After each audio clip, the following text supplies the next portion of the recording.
कहानी छठवीं, परिवर्तन। पशु की अपेक्षा यदि इस मनुष्य को कुछ सुविधाएं प्राप्त हैं तो असुविधाएं भी कम नहीं। यदि पशु को पैतृक संपत्ति प्राप्त करने की सुविधा नहीं है तो साथ ही वह परंपराओं की गुलामी से भी मुक्त है। पर इस सभ्य कहलाने वाले मानव जगत को यदि उत्तराधिकार में संपत्ति मिलती है तो साथ में परंपरागत रूढ़ियों की गुलामी भी विरासत में प्राप्त होती है। जब मैंने उत्तराधिकार में प्राप्त परंपरागत संपत्ति को ही ठुकरा दिया है, उससे कोई लगाव नहीं रखा, तो फिर इन संप्रदायगत बेड़ियों में कब तक जकड़ा रहूंगा। परम सत्य की उपलब्धि के साथ ही इन्हें तोड़ फेंकना चाहिए था। पर साथियों का राग भी कितना विचित्र होता है कि मुझे अभी तक इनमें जकड़े हुए है। संप्रदाय में रहकर संप्रदाय के साथियों को सत्य समझाना सरल होने पर भी उनमें क्रांतिकारी परिवर्तन लाना संभव नहीं है। पक्ष का व्यामोह भी कितना जटिल होता है। यह मार्ग सही नहीं है, यह स्वीकार करके भी इसे छोड़ने की कल्पना भी लोगों को आंदोलित कर देती है। बाड़े का बंधन असह्य प्रतीत होने पर भी बाड़े की सीमा का उल्लंघन करने की कल्पना भी सामान्य जनों को कंपा देती है। झुंड के साथ परिवर्तन की कल्पना में इतने दिन व्यर्थ ही गंवा दिए। सत्य के आराधक क्रांतिकारियों को सिंह वृत्ति ही शोभती है। साथियों की कल्पना उनके शौर्य को प्रतिबंधित करती है। अनुयायी कभी साथ नहीं देते, उनका काम तो अनुसरण करना है। मैंने अनुयायियों को साथी समझ रखा था, इसी कारण इतने दिन अपने मन के विरुद्ध इनमें उलझा रहा। साथी तो कोई है ही नहीं। अनुयायियों का पता भी तब चलेगा जब मैं अपनी राह पर एकाकी ही चल पड़ूंगा। जो सच्चे अनुयायी होंगे वे आएंगे ही। मोह के सूक्ष्म तंतु में भी क्यों उलझना। जिन्हें आना हो आवे, ना आना हो ना आवे, मुझे उनसे क्या। मैं तो पर से भिन्न निराला चेतन तत्व हूं, मुझे पर से क्या। तो फिर आज मैं सबसे साफ साफ कह ही देता हूं। कहने की भी क्या आवश्यकता है। फिर वही बातें होंगी कि कुछ दिन और रुक जाइए। फिर काल्पनिक कठिनाइयों का लंबा चौड़ा ब्यौरा, यह सब सुनते सुनते थक गया हूं। मनुष्य भव के अमूल्य क्षण यूं ही उलझन में बीते जा रहे हैं। अब यह बोझा मुझसे न ढोया जाएगा।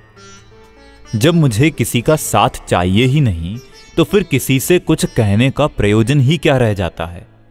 कल महावीर जयंती का पावन अवसर है और सौभाग्य से यह भगवान पार्श्वनाथ का पावन चित्र भी उपलब्ध है ही। बस इसके सामने कल इस मुंह पट्टी को फेंक दूंगा और अपने को दिगंबर जिन धर्मानुयायी अवृति श्रावक घोषित कर दूंगा। यदि लोगों से मन की बात कहूंगा तो पहले तो तैयार ही ना होंगे। यदि हो भी गए तो परिवर्तन के लंबे चौड़े कार्यक्रम बनाने के चक्कर में रहेंगे। आत्मधर्म तो दर्शन की वस्तु है, उसे प्रदर्शन से क्या प्रयोजन। यह स्थान भी तो मेरे इन विचारों के अनुकूल एकदम सुनसान शांत एकांत है। लगता है परिवर्तन के पांचों समवाय समुपस्थित हैं। भावना की उग्रता भी यह बता रही है कि काल पक गया है। द्रव्य, क्षेत्र, काल, भाव सभी की अनुकूलता परिवर्तन के नियत क्रम को अभिव्यक्त कर रही है।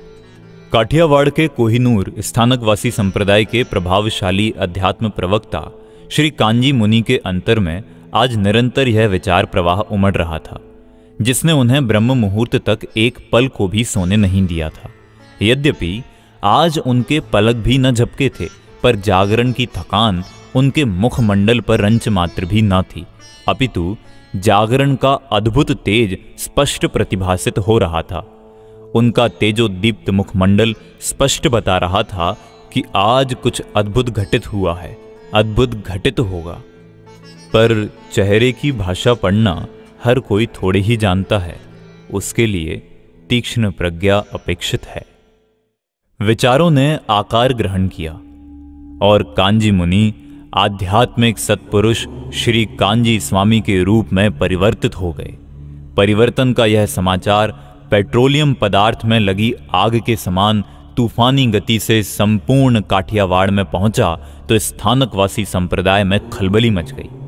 नगर नगर में, गांव गांव में जहां देखो वहां यही चर्चा थी। साम दाम दंड भेद से जैसे भी बने उन्हें वापस लाने के लिए उपक्रम आरंभ हो गए थे। वातावरण एकदम उत्तेजित हो गया था।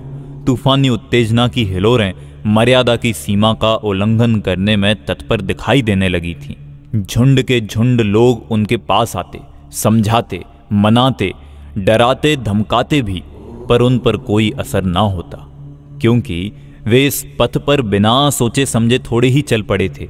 वर्षों के सोच विचार के बाद समझ बूझकर ही उन्होंने यह अडिग कदम उठाया था। रही बात धमकियों की, सो धमकियां तो महापुरुषों के निश्चय को और भी अधिक दृढ़ कर देती हैं। वे तो हथेली पर जान रखकर निकले थे, उन्हें कौन विचलित कर सकता था। शक्ति संपन्न एवं प्रतिष्ठित व्यक्तियों का एक ग्रुप उनके पास पहुंचा। उसमें वे सभी प्रकार के व्यक्ति थे जो उन्हें किसी भी रूप से प्रभावित कर सकते थे, विचलित कर सकते थे। यदि मनाने वाले थे तो डराने वाले भी थे, विनम्र थे तो अक्खड़ भी थे, नर्म गर्म सभी थे। उनमें से एक बोला, यह आपने ठीक नहीं किया, इसका परिणाम अच्छा नहीं होगा। शांत भाव से स्वामी जी ने उत्तर दिया, ठीक क्या है और क्या नहीं, यह हम अच्छी तरह से जानते हैं। रही बात परिणाम की, सो परिणाम से भी हम अपरिचित नहीं हैं।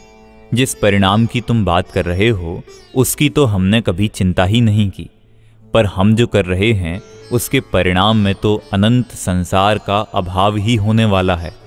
हमारा यह भव का अभाव करने के लिए है, किसी पक्ष या संप्रदाय के पोषण के लिए नहीं। व्यंग करता हुआ दूसरा बोला, भव का अभाव तो होगा ही, क्योंकि यह भव बिना रोटियों के तो चलने वाला है नहीं। हमने घर रोटियों के लिए नहीं छोड़ा था। कम से कम आप लोगों को तो यह बताने की आवश्यकता नहीं है कि हमारे घर रोटियों की कोई कमी नहीं थी। रोटियों की चिंता करने वाले घर नहीं छोड़ा करते। तुम रोटियों की बात करते हो। जो चिंतामणि मुझे प्राप्त हुआ है, उसके लिए मैं संप्रदाय एवं उसका गुरुत्व तो क्या, चक्रवर्ती की संपदा एवं तीर्थंकर जैसा गुरुत्व भी तृणवत त्याग सकता हूं। मुझे अशरीरी होने का मार्ग मिल गया है। अब मैं इस शरीर की क्या चिंता करूं। धमकी देता हुआ तीसरा बोला, हम सब देख लेंगे, पेट बातों से नहीं भरता। देखें कौन आता है आपके पास। हम अपने संप्रदाय को यूं ही नहीं बिखर जाने देंगे।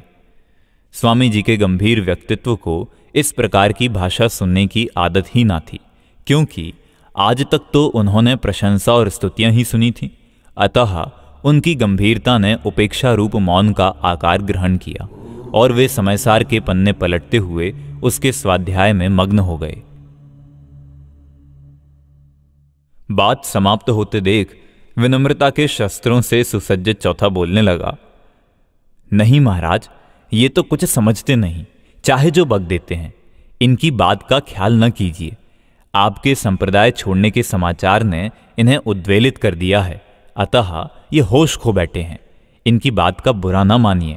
आप जो कुछ कहेंगे हम सब वही करेंगे। आप खूब पढ़िए समयसार, हमें भी सुनाइए, हम भी सुनेंगे, समझेंगे भी। पर आप यह मुंह पट्टी मत उतारिए। शेष वस्त्र तो आपने अब भी वैसे ही रखे हैं, बस बात एक छोटी सी मुंह पट्टी की ही तो है। विनम्र भाषा एवं गदगद स्वर से करुणा सागर स्वामी जी विगलित हो उठे और कहने लगे, भाई बात छोटी नहीं, बहुत बड़ी है। यह गृहीत मिथ्यात्व का प्रतीक है। यदि सत्य समझना है, इस भव में भव का अभाव करना है, तो तुम्हें भी इसका आग्रह छोड़ना होगा। बात मात्र मुंह पट्टी की नहीं, उसके पीछे छिपी मिथ्या मान्यता की है। प्रसन्न होता हुआ पांचवा बोला, ठीक है महाराज, ठीक है।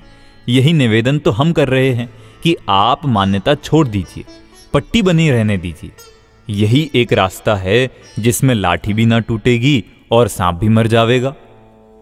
अत्यंत दृढ़ शब्दों में स्वामी जी ने कहा, कोई ऐसा रास्ता है ही नहीं।